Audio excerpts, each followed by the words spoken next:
So it appears I still haven't fixed the audio issues, so I'm just going to voice over here. I woke up and I thought I'd pop on and bring you along my day with me. Woke up with a raging headache, so I need to take some Advil and have a good cup of coffee. Leah's got her grade 12 graduation pictures this morning that I have to get her to, and then she has a doctor's appointment. Hannah has nurse practitioner appointment. Then Leah has another doctor's appointment. I have to go mail a letter, and I've got some more running around to do, so I thought I'd bring you along with me.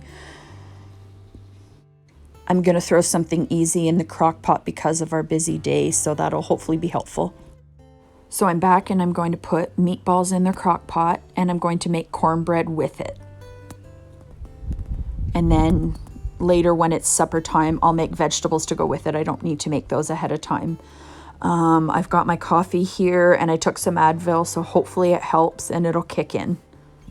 I also need to feed my starter because it looks like there's some separation, but there's a ton of bubbles. So I'm going to get to that a little later on. So I have about an hour and a half before my next appointment, so I'm going to try and get as much done as I can. And I have to make a grocery list because it's been a long time since we've really done a decent shop. I'm still not sure how I'm going to do it because we really don't have the money, but I'm going to start the list anyway, and I'm going to pray over the list. And I'm not too worried because God always provides. The fridge is pretty empty. There's lots of condiments and a few bits and bobs there, but I'm going to make that list and get it going.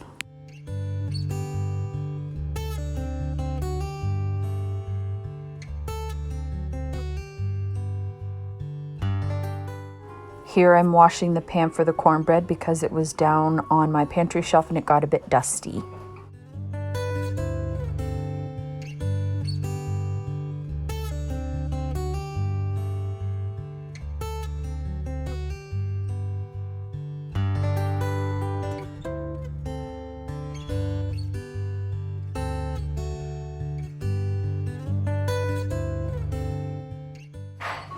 Now I'm getting the crock pot set up and I'm going to put the frozen meatballs in there, and then I'll make up the sauce to go on top.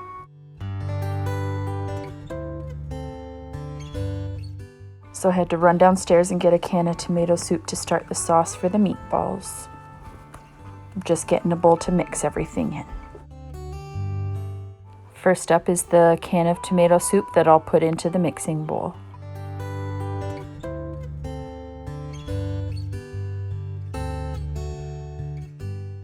Next up is a few hot banana pepper slices and a bit of the juice because we do like a bit of heat in our food, so I thought this would be a good addition to the sauce. Next up is minced garlic. I don't know if anyone else out there has little idiosyncrasies or things that you do. Back when I first started using minced garlic many years ago, I used a long spoon because the jar was bigger, and now every time I scoop minced garlic I use that tall long spoon.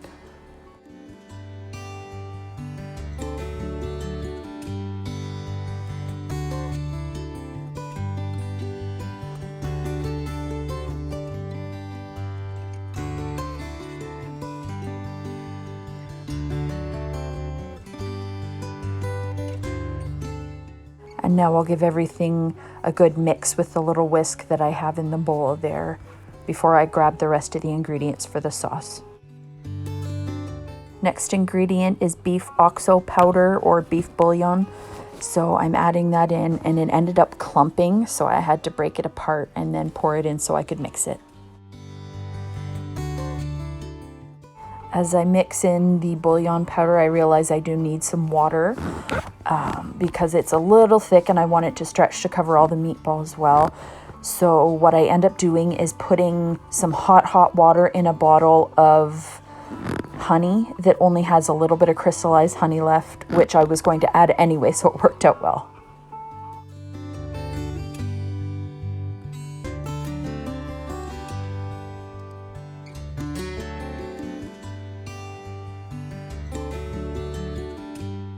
It took a couple of minutes for the hot water to dissolve the crystallized honey in there. It was pretty solid, so I just kept shaking it and moving it around to get all the bits dissolved by the hot water.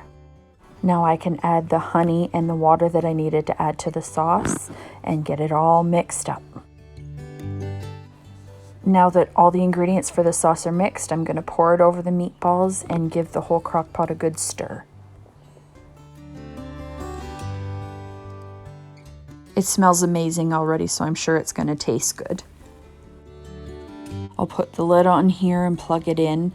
We've had this crock pot for close to 20 years since we've been married, and there's a setting on it where it turns to auto, so it'll bring the contents and the crock pot up to the high temperature and then drop it down to low, which is super handy because it gets a good start to things going. On Fridays, Leah has her dual credit course for baking and culinary, so she brings home a lot of the projects that she's been working on, and I'm planning on doing a bunch of baking or whatever today, so I'm going to have to consolidate some of the containers because it's all over the counters, and I need to kind of organize that and get it tidied up.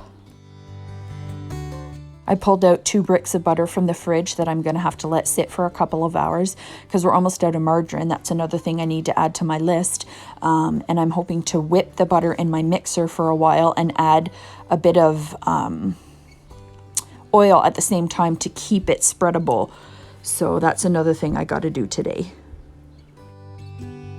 And just to refer to a couple of my favorite YouTubers, Shakima at One Mom, Two Girls, Two Boys, 8 in all. She said this morning as I was watching one of her videos that they're doing kind of a pantry challenge where instead of going to the store to buy something, you use what you have. So that's why I'm doing the butter and oil instead of going to buy margarine.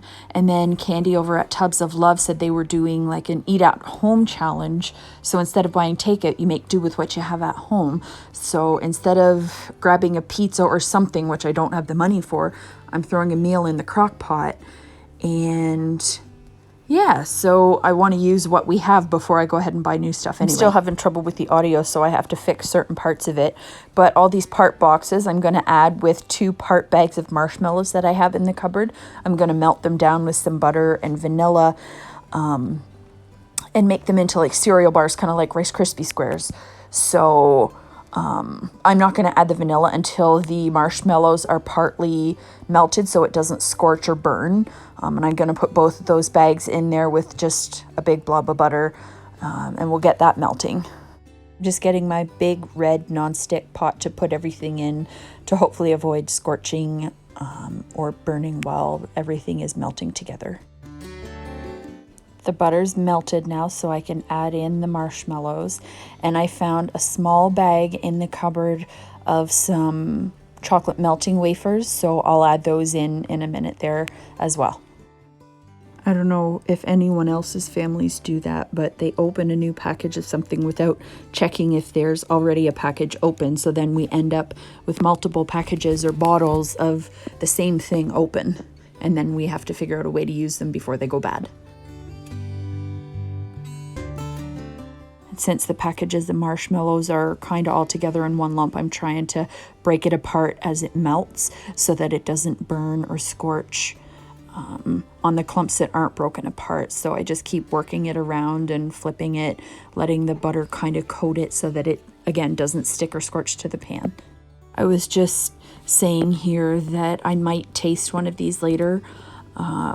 They're going to be super sweet because of the marshmallows and the little chocolate melting wafers that I add in eventually. And I don't know if I'll be able to eat any because I don't want it to spike my sugar. And I don't know if you just saw there a second, I have to keep kicking the dog out of the kitchen because it smells so good. She keeps coming to beg and mooch for taste, and she's not allowed in the kitchen, most especially when I'm cooking, because we don't want hair or whatever else in the food. I had to stop stirring for a second and go open the window because it was getting so warm with the stove on and it being such a lovely day outside and the temperatures being higher than they have been in a while. So it was getting pretty warm. And then I had to turn the ceiling fan on as well. I needed airflow, air circulation or something. I was getting quite sweaty already. I'm adding in those chocolate melting wafers that I mentioned and the vanilla now, since it's mostly all melted and incorporated. Just got to continue to mix it really, really thoroughly. My arms were getting really tired from stirring because of all the marshmallows. and it started to set even while it was still on the heat, so I had to keep it moving. So then I had to jump over to the bowl here real quick and get all the cereal bits into the bowl and get it mixed up so that I could prevent the marshmallow and butter mixture from setting even more, so I could get all the cereal mixed in. It was kind of like a race against time, because for some reason those marshmallows, they just wanted to set. They didn't want to stay melted even though I had the heat on. I found another bag of marshmallows in the cupboard, and I ended up having to knead a few extra to make sure there was enough melted for all the cereal that's in that bowl. So I got out my big spoon and I'm just mixing all the cereal so you can see all the bits and pieces. It kind of looks like Chex Mix, and it's ready now to add the melted mixture to. And here in the background, as I wait for the last of the marshmallows to melt, it's like Shakima says, you kind of clean as you go. So I was breaking down the empty cereal boxes and trying to rush out to the recycling box that's at the road before the truck gets there. So I got a bunch more things tidied up. I lost the recording of finishing up these squares, but here they are pressed in the pan and ready to set. There's the finished cornbread that I got done, and here's the recipe. What I do is when I find a recipe on Pinterest, I write it out on a note card, and then I put it into a little picture album here. There's the finished product. I forgot to make vegetables, but we're just gonna relax and eat now. So I'm showing you the cereal bars there that are like Rice Krispie squares, and they actually turned out really good. My husband Earl and I were trying to troubleshoot the problem with the sound not being consistent or giving me issues when recording. And we narrowed it down to the bottom mic of my phone. And so there's a couple options. I can either pay to have the mic fixed or replaced. I can replace my phone or get a new vlogging camera, none of which are options for me right now. So I'm gonna have to pray about it to see what to do, because I want to keep making videos. I enjoy it. But yeah, and the headache still hasn't gone away. I had to take the hair elastic out because it was putting too much pressure on my head. So yeah, I'm getting real sick and tired of having these headaches. They've been more and more lately. Now, they're probably due to stress or weather changes as well. I'm kind of sensitive to barometric pressure changes, and that almost always gives me a headache. So I'm gonna rest for the rest of the evening and give my head a rest and maybe take some more medicine. I don't want to keep taking stuff, but nothing's helping. And I do want to get a good sleep tonight because tomorrow's probably another busy day. I didn't get a chance to feed the starter, so I'm going to do it tomorrow, and hopefully I don't have to scrap it yet again because I left it too long because it still has that bit of separation. We'll see you next time.